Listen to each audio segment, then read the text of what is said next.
লাউর শাক পুষ্টিগুণে ভরপুর, সবাই জানে। আর সেটা যদি হয় নিজেদের লাগানো গাছের শাক, একদম ফরমালিন মুক্ত টাটকা শাক। মা বলছে এটা আর উঠবে না। তা আমি বলছি এটা যদি না ওঠে তাহলে এটা কি করব? তো মা বলছে এটার থেকে আমি আবার আইডিয়া করছি যে এটার থেকে শাক খাবো।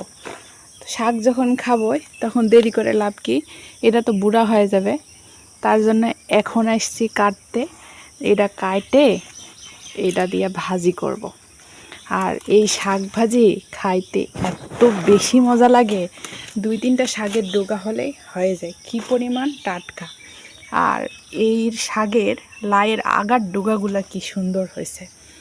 তো সবগুলো একসঙ্গে কাটবো, কাটে এগুলো দিয়ে আজকে রান্না করব। তো এই জন্য সকাল সকাল এই বুদ্ধিটাই বেরোইছে। আমি মাকে বলছিলাম মাংস রান্না করব, তো মা মাংস খাবে না, শাক খাবে, এই জন্য শাক কাটতে চলে এসেছি।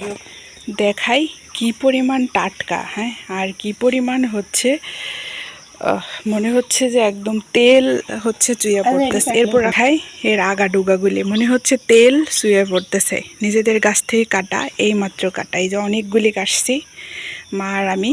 এখন এগুলো কাটবো, প্রসেসিং করব, আর এগুলো ভাজি করব। এখনও এরকম অনেক আছে, এই যে কাটলে এখনও অনেক কাটা যাবে, কিন্তু একদিনেই সব খাইয়ে নিলে পরে আর কি খাবো। তো পুষ্টিগুণে ভরপুর সবুজ শাক, লাউ শাক গা দিয়ে দিয়ে বেরোইছে গাছের, এই যে গা দিয়ে এগুলো কেটে দিলে গাছ শক্তি পাবে। আরও অনেক আছে, এগুলো আর পরে আবার কাটবো। এই যে একদম লকলকি হয়ে হয়ে আগাডুগা বেরোইছে, এগুলো আবার পরে কেটে দিব। তো আজকে এই কটাই কাটলাম, এই কটাতেই আজকে হয়ে যাবে। পুরোটা জায়গা পরিষ্কার রাখা, আর এখান থেকে ফল সংগ্রহ করা, সবজি সংগ্রহ করা, আর এগুলো খাওয়া কতটা যে আনন্দের, একমাত্র যারা নিজ হাতে সবজি লাগায় আর সবজি খায় একমাত্র তারাই বলতে পারবে যে এটার কতটা আনন্দ। এই দেখো, তোমাদেরকে দেখাই, এইখানকার আগাডুগাগুলা দেখো, এই গাছের আগাডুগাগুলা দেখো যে কতটা শক্তিশালী, পুষ্টি সমৃদ্ধ। দেখো ডোগাগুলা, এরকম লাইয়ের আগাডুগা খাইতে কাদের ভাল লাগে একটু কমেন্ট বক্সে জানিও। শুধু লাইয়ের আগাডুগাই কিন্তু খাই না, আমরা লাউ খাই। এই দেখো এখানে আর একটা ধরে গেছে, ওই দেখো ওখানে আর একটা জ্বালিয়ে এসছে। শাকগুলো কেটে এরকম করে সিদ্ধ করছি, আর এর মধ্যে কয়েকটা আলু কুচি করে দিছি। আর এটার যাতে এইটার যে পুষ্টিগুণ এটা যাতে নষ্ট না হয়, এই জন্য হালকা ভাপ দিয়ে নিছি।